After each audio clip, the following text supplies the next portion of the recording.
The next question is from Brother Samir Sam. Brother Samir is asking the question that is tattoo haram in Islam?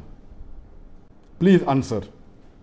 Our beloved Prophet ﷺ said, it's mentioned in Hadith of Sahih Bukhari, verse number 7, Hadith number 5943, that Ibn Masud, may Allah be pleased with him, said that Allah curses the woman who practices tattooing and who gets tattooing done on herself, and the woman that removes the hair from the face and the eyebrows, etc., and the woman who makes artificial gaps between her teeth to look beautiful, or changes the structure what Allah subhanahu wa ta'ala has given her.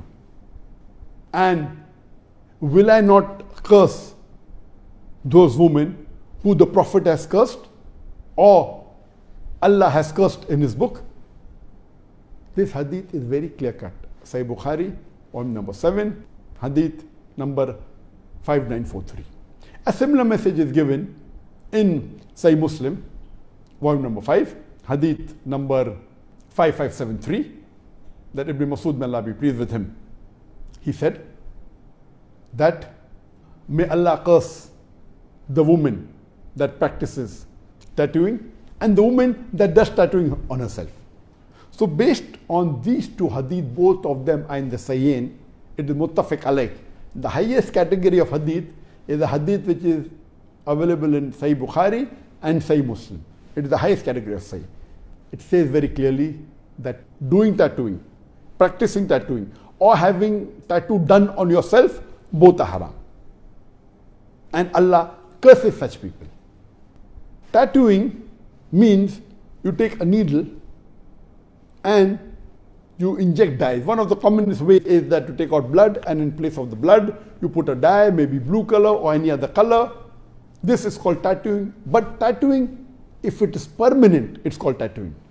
So anything which is permanent, you inject a dye and you put a color, whether it be blue color, red color, any color, and you make a design or whatever it is, and that dye becomes permanent part of your skin. This type of permanent tattooing is haram in Islam. It's not permitted. But if it is done on a temporary basis, for example, you use henna or you use mehndi or any color which is temporary for a few days, then that is permissible. Especially henna is permissible, mehndi, you do a design. As long as the design that you're doing with henna, with mehndi or any other temporary color, it is not against Islam, it should not be an image of an animal or a human being. As long as it doesn't break the rule of the Islamic Sharia, it's permitted. But permanent method with a needle injecting dye, or there are new methods now, if it's permanent color using any sort of design, if it's permanent, it is changing the creation of Allah subhanahu wa ta'ala. This is prohibited in Islam.